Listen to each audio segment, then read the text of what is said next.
چل دیے تم آنکھ میں اشکوں کا دریا چھوڑ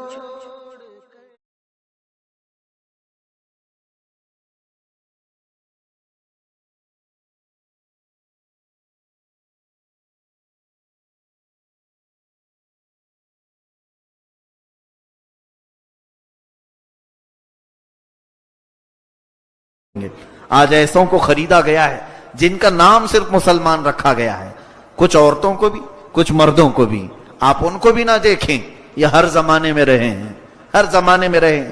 اسلام کے خلاف ایسوں کو استعمال کیا جاتا ہے، اور مجھے تو اس بات کا بھی شک ہوتا ہے۔ میں نے اسٹڈی کی ہے یہودی مذہب پر، تقریباً 4 سال ریسرچ کیا ہے، تبھی اتنا زیادہ بولتا ہوں ان کے متعلق۔ یہودیت میں ایک فرقہ ہے ڈونما فرقہ اس کو کہتے ہیں، یہودیوں کا ایک فرقہ ہے۔ ان کا کام کیا ہے جانتے ہیں آپ؟ ان کا کام صرف یہ ہے کہ وہ اپنے بچوں کا نام مسلمان رکھتے ہیں۔ جتنے بھی یہودی، ان کے گھر میں جو بچہ پیدا ہوتا ہے ان کا نام مصطفیٰ ہوتا ہے، مرتضی ہوتا ہے، محمد، احمد، عبداللہ، یہ نام رکھتے ہیں اپنے بچوں کے، اور ان کو پڑھاتے بھی ہیں، قرآن کا حافظ بھی بناتے ہیں، سب کرتے ہیں، اور اس کے بعد پھر اسلام کے خلاف لا کر کھڑا کرتے ہیں۔ آپ کو اگر تاریخ معلوم ہے تو سلطنت عثمانیہ، عثمانی خلافت، ایمپائر آف عثمان، یہ 700 سال تک چلی، ترکی کی عثمانی خلافت، جس میں 3 بر اعظم آتے تھے، ایشیا، افریقہ، یورپ۔ بہت بڑی ایک خلافت چلی، یہ 1921 میں گر گئی، 700 سال کے بعد۔ خلافت عثمانیہ ترکی کی، جو سعودی عرب پر بھی ترکیوں کی حکومت تھی، وہی خلافت عثمانیہ کی۔ وہ عاشقان مصطفیٰ تھے، سچے ایمان والے تھے، کئی بادشاہ اس میں گزرے ہیں۔ ان میں سے ایک بادشاہ کا میں نے جب پڑھا تھا، اللہ اللہ کیا ان کا ادب تھا۔ مدینہ طیبہ سے استنبول کے لیے انہوں نے ٹرین شروع کی تھی، ٹرین کی پٹریاں بچھائی تھی، آج بھی وہ لائن بچھی ہوئی مدینے میں ہے، اور ترکی ریلوے اسٹیشن اب بھی موجود ہے مدینے میں، جا کر دیکھ سکتے ہیں آپ۔ سلطان عبدالحمید ثانی جب یہ مدینہ طیبہ سے استنبول ترکی کے لیے انہوں نے لائن بچھائی، اس زمانے میں جب ٹرین کو چالو کیا تو کوئلے کا انجن بھڑ بھڑ بھڑ بھڑ آواز آنے لگی، تو سلطان عبدالحمید ثانی جو اوپننگ کے لیے آئے تھے، ان کے ہاتھ میں کوڑا تھا، وہ کوڑا اٹھا کر کے اس ریل کے انجن کو مارنا شروع کیا، اور کہا شہر رسول میں اتنی بلند آواز، حضور کے مدینے میں اتنی تیز آواز تیری، انجن اس وقت جو بند پڑا آج تک ویسی ہی، آج تک 100 سال کا عرصہ ہونے کو آیا، پھر وہ نہیں چلا۔ ایسے عاشقان رسول تھے یہ ترکی۔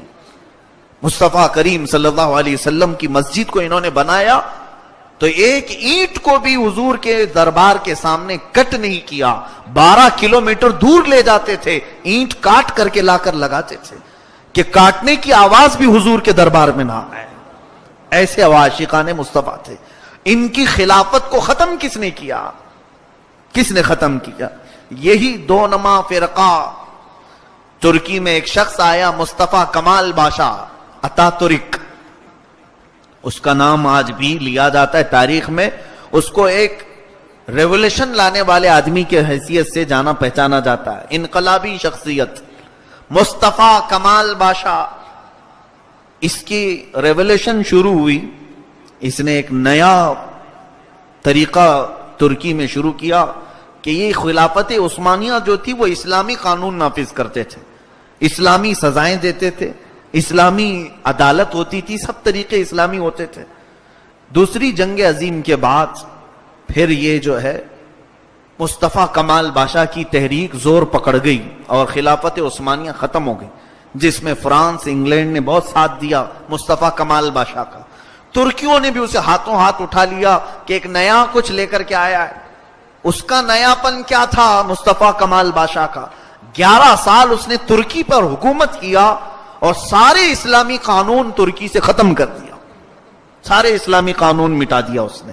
عورتوں کو پابندی لگائے کہ کوئی حجاب نہ پہنے، ہمارا دین آسان ہے، اسلام کے نام پر حافظ قرآن بننا منع ہے، مدرسوں کو اس نے ختم کروا دیا تھا. پورے ترکی سے مدرسے نہیں تھے. یہ 1921 کی بات میں بتا رہا ہوں آپ کو. وہاں سے مدرسے ختم، اور جو علماء تھے امامہ پہنتے تھے ان کے امامے اتار دیے گئے، ان کو سوٹ بوٹ پر لے کے آ گئے. آج بھی ترکی میں اس کا اثر دیکھنے کو ملتا ہے. کسی ترکی حافظ قرآن کو اگر آپ بلائیں گے تو سوٹ میں ہی نظر آئے گا آپ کو، ٹائی سوٹ بوٹ میں ہی رہے گا، وہ حافظ قرآن ہوگا. اس نے یہ ساری چیزیں بدل ڈالی 11 سال کے اندر. پورے اس کو ایک ریولیوشن، نئی تحریک کے طور پر اٹھایا گیا تھا. نام کیا ہے؟ مصطفیٰ کمال بادشاہ. تاریخ آپ پڑھو پتہ چلے. اور 11 سال کے بعد جب وہ ختم ہوا تو پوری ترکی کو اس نے برباد کر رکھا تھا. فوج کو نیوٹرل بنا دیا تھا. یورپ کا اس میں دخل بہت زیادہ، امریکہ کا، برطانیہ کا، فرانس کا بہت انٹرفیئر ترکی میں. انہوں نے 100 سال ایگریمنٹ بھی کر دیا. فاسفورس ایگریمنٹ آج بھی وہ موجود ہے کہ ترکی کے جو سمندر کے بندرگاہ ہیں، ترکی وہاں سے ایک پیسہ بھی حاصل نہیں کر سکتا. 1923 سے 2023 تک کا ایگریمنٹ ہے. چند سالوں میں وہ ایگریمنٹ ختم ہو جائے گا. یعنی اس بندرگاہ سے، پورٹ سے ترکی کو کوئی انکم نہیں. اس پورٹ سے جتنے بھی جہاز گزریں گے اس کی ساری انکم یورپ کو جائے گی. آج بھی کہنے کو اسلامی ملک ہے ترکی، مگر اس کے اپنے ملک سے بندرگاہ سے وہ پیسے نہیں لے سکتا، ٹیکس نہیں لگا سکتا. 100 سال کا ایگریمنٹ. یہ سب کس نے کیا تھا؟ مصطفیٰ کمال بادشاہ نے. مسلمانوں کو اچھی طرح سے اس نے توڑا تھا.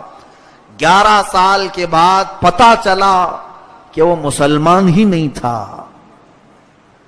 نام کیا ہے؟ مصطفیٰ کمال بادشاہ. اور وہ ایک بہت بڑا قائد اور لیڈر بن کر کے مسلمانوں کا نئی تحریک چلا کر کے ترکی پر حکومت کیا. بعد میں علماء نے بتایا کہ وہ یہودی دونما فرقے کا آدمی تھا. جو یہودی اپنے بچوں کا نام ہی مسلمان رکھ دیتے ہیں یہی فتنے اور فسادات کے لیے. میرے عزیزوں، ہم تو غفلت کی نیند سو رہے ہیں. ایسے کئی لوگ ہماری امت میں داخل ہوتے ہیں صرف ہمارے عقیدوں کو گمراہ کرنے کے لیے، ہمیں توڑ پھوڑ کرنے کے لیے. آج جن مسلمانوں کو یہاں کھڑا کیا جاتا ہے اور جو برقعے والی یہاں پر پارلیمنٹ کے پاس یا سپریم کورٹ میں اسلامی لا کے خلاف مقدمہ دائر کر رہی ہیں، انہیں پہچانو، ان کے برقعے اٹھاؤ تو پتا چلے کہ یہ کس جماعت کی ہیں. یہ ہے ہی نہیں، اسلام سے ان کا تعلق ہی نہیں. میرا تو یقین یہ اور وجدان یہ کہتا ہے، جس عورت کو ذرا برابر رائی کے دانے کے برابر بھی یہ یقین ہو کہ وہ سیدہ کائنات فاطمۃ الزہرا کی کنیزہ ہے، وہ تو پارلیمنٹ اور سپریم کورٹ تو دور کی بات، وہ اپنے گھر کی دہلیز انگلنے کو بھی 1000 بار سوچے گی. الحمدللہ. یہ کون سی عورتیں ہیں جن کو برقع پہنا کر کے لایا جا رہا ہے؟ ہمیں بیوقوف بنانے کی کوشش کی جاتی. یہ مسلمان ہے نہیں. اور جن لوگوں کو ایک مکھوٹا بنا کر کے پیش کیا جاتا ہے، دیکھو ہمارے سامنے بھی مسلمان ہیں. کیا جبہ ٹوپی پہنانے سے کوئی مسلمان ہو جاتا ہے؟ کیا یہ داڑھی رکھوا دینے سے کوئی مسلمان ہو جاتا ہے؟ اسی لیے ہمارا دین ظاہری کیفیت کا نام نہیں ہے، ہمارا دین تو ایمان کا نام ہے جو قلب میں موجود ہے. عزیزان گرامی، اس ترکی کی اس تباہی اور بربادی کو جو ایک شخص نے برباد کیا تھا، 100 سال ہونے کو آ گئے. آج 100 سال کے قریب آ گیا. اللہ نے ایک مرد مجاہد کو پیدا فرمایا. اردوغان جو آج کا پریزیڈنٹ ہے، اس نے بڑے سلولی اور بڑے نرم انداز سے ترکی کی پھر سے دنیا کو بدل ڈالا. وہاں کے جو اسکارف پر پابندی تھی اس کو اس نے سب سے پہلے ہٹایا. خود وہ اپنی بیوی کو اسکارف پہنا کر کے لے آیا. اور جو پریزیڈنٹ آج ترکی کا ہے وہ خود حافظ قرآن ہے، وہ حافظ قرآن ہے. اور اس نے مدارس اسلامیہ کو عام کیا، پیران اعظام کو پھر ان کی خانقاہوں سے باہر لایا کہ آپ اپنے میدان کا استعمال کریں. اس کے زمانے میں پھر ایک مرتبہ ایسا بھی ہوا تھا، تاریخ کو آپ کو معلوم ہوئی. چند سال پہلے فوجیوں نے، وہاں کی ملٹری نے اس کے خلاف بغاوت کی تھی، صدر کو گرانے کی کوشش کی، لیکن اللہ تعالیٰ کی حفاظت ایسی کہ ترکی عوام کا یہ مقبول لیڈر تھا. وہ ترکی عوام پوری سڑکوں پر آئی اور فوجیوں کے ان تمام بڑی گاڑیوں کے پہیے کے نیچے سو گئی تو ان کو شکست ہو گئی. پھر فوجی اپنی تمام تحریکوں سے باز آئے اور آج اس قائد کے ساتھ چل رہا ہے ترکی. اللہ سلامت رکھے. اور جو ہماری امیدیں وابستہ ہیں کہ اللہ تبارک و تعالی اسے انہی امیدوں پر اتارے, کہیں کوئی گمراہی نہ آئے, یہ ہماری دعا ہے. لیکن آپ کو حالات میں یہ بتاؤں کہ جن لوگوں کو لایا جاتا ہے مسلمان نام سے, 1000 چھان بین کے بعد کسی کے پیچھے رہو, اس لیے کہ یہ دنیا اس زمانے میں اتنے پروپیگنڈے بنا چکی ہے کہ پہچاننا مشکل ہو گیا ہے. انہوں نے اپنے بچوں کو بڑے بڑے لوگوں تک پہنچا دیا ہے, بڑے بڑے لوگوں تک پہنچا دیا ہے. یہ ہمارے درمیان اختلافات پیدا کرنے کے لیے بڑے بڑے مشائخ کے بیچ, بڑی بڑی تنظیموں کے بیچ, بڑے مدارس کے بیچ جو پھوٹ پڑتی ہے, میری تحقیق یہ کہتی ہے کہ ان بڑے لوگوں تک یہ یہودی پہنچے ہوئے ہیں, ان کے بچے پہنچے ہوئے ہیں. کیسے ہمیں پتا چلے گا؟ نام بھی مسلمان ہے اور ان کا دل ہی بتائے گا. اب ہم تو عالم الغیب نہیں ہیں میرے عزیزو. رب تبارک و تعالیٰ نے جو فرمایا وہ حق ہے. یہاں صرف میں اتنا کہنا چاہتا ہوں کہ رب نے ان کیوں پوچھا کہ اے محبوب آپ انہیں پوچھیں کہ کیوں ایمان لانے سے لوگوں کو روکتے ہو؟ یہ روکتے ہوں گے تبھی تو مولا نے پوچھا. اب اگر ہم سے کوئی 1000 کہے نہیں ہم تو کوئی ایمان لانے سے نہیں روکتے تو میں نہیں مانوں گا, کیونکہ میرے رب نے فرمایا ہے کہ تم لوگ روکتے ہو, ایمان لانے سے روکتے ہو. کس طرح سے؟ آج ہم تمام لوگوں کا حال وہی جو میں نے بتایا, یہ پروپیگنڈا میڈیا کے ذریعے سے یہ مسلمانوں کو کمزور کرنا ہے, ایمان لائے ہوئے لوگوں کو ٹیڑھا کرنا ہے, ہماری شناختیں چھیننے کا کام یہی کر رہے ہیں. آج ہماری تمام آئیڈینٹی ختم کرنے کا یہی کام کر رہے ہیں.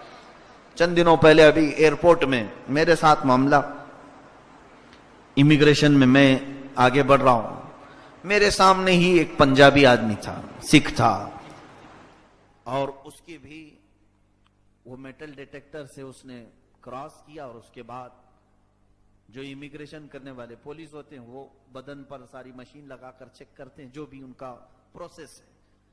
اس نے کیا, آپ نے بورڈنگ پاس پر اس نے تھپا لگوایا, آگے بڑھا. میری باری آئی تو مجھے بھی چیک کیا. وہ ہلکی سی چابی بھی ہو یا سکہ بھی ہو تو بجنے لگتی ان کی مشین. ہم تو ساری چیزیں اتار کر کے آئے, کچھ بھی نہ ہو. لیکن چیک کرنے کے بعد کہا کہ آپ ٹوپی بھی نکالو. میں نے کہا اتنی بڑی پگڑی نہیں اتروائے تم نے, میری ہلکی ٹوپی کیوں اتروا رہے ہو؟ سامنے میرے ابھی آپ نے مشین گھمائی, اتنی موٹی پگڑی پہنا, اس کو نہیں اتروایا تم نے, اور میری تو ہلکی سی ٹوپی اتروا رہے ہو. کچھ نہیں کہا. کہا نہیں, درحقیقت ان کے مذہبی چیز ہے, وہ لوگ گورنمنٹ سے کروا چکے ہیں اس چیز کو, گورنمنٹ سے منوا چکے ہیں اس چیز کو. کہا کہ ان کی مذہبی چیز ہے اور یہ میری مذہبی نہیں ہے, یہ میری مذہبی چیز ہے. مجھے آپ یہ لکھ کر کے بتاؤ کہ تمہاری مشین کمزور ہے, کہ ٹوپی کے اندر کا تمہاری مشین نہیں دیکھتی, تو پھر ظاہر سی بات ہے ٹوپی جتنے کپڑے کی ہے اتنا ہی میں کپڑے کا میرا جبہ بھی ہے. تم بعد میں اگر جبہ اتارنے کے لیے بھی کہو گے. وہ ہنسنے لگا, کہا کہ نہیں ٹھیک ہے, چلو آپ جس طرح سے ویسی ہی رہو, ٹوپی کے اوپر سے اتارا. تھوڑی دیر کے لیے دل میں یہ بات آئی, یہ حرکت کیوں کی جا رہی ہے, کیوں کی جا رہی ہے؟ جان بوجھ کر کے وہ مشین ٹوپی کیا 10 ٹوپیاں پہن لوں تب بھی وہ چیک کرے گی, تب بھی چیک کرے گی. ارے میاں بڑے بڑے سوٹ کیس وہ چیک کرتی ہے, جو پلاسٹک کے ہوں, فائبر کے ہوں, تو کیا ٹوپی کے اندر کی چیز نہیں چیک کرے گی؟ اسے ساری چیزیں اس پولیس والے کو بھی معلوم ہے. لیکن یہ حرکت ہمیں ہرٹ کرنے کے لیے, ہمیں ہرٹ کرنے کے لیے کہ تمہاری ویلیو کچھ بھی نہیں ہے یہاں پر, ہم تمہیں کبھی بھی ننگا کر سکتے ہیں. تھوڑا دل رویا اس بات پر کہ یہی ہماری آج پوزیشن ہے, کہ ہماری تاریخ یہاں پر ایسی ہے کہ ہم نے ہزاروں کو تعلیم سے آشنا کروایا. آج ہندوستان میں ہماری کیا قربانیاں نہیں ہیں.